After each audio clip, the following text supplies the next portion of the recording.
من در نماز ما روح نمانده. درست ما نماز میخوانیم ولی نماز ما که خدا میخواد اون نماز رو ما نمیخوانیم.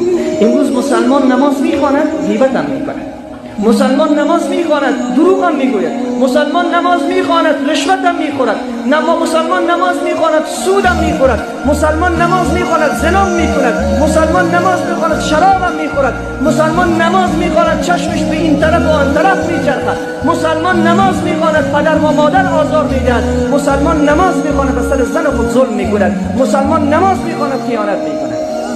هست همین قسم میانه با آواز بلند میشود. پس عزیزان من از ماست که بر ماست. نکن گلایه را از خدا نکن، شکوه را از پروردگار محبوب خود نکن. رسول صلی الله علیه و سلم فرمود یکی از نشانه های قیامت این است که زمان به امت من فرا میرسد که از اسلام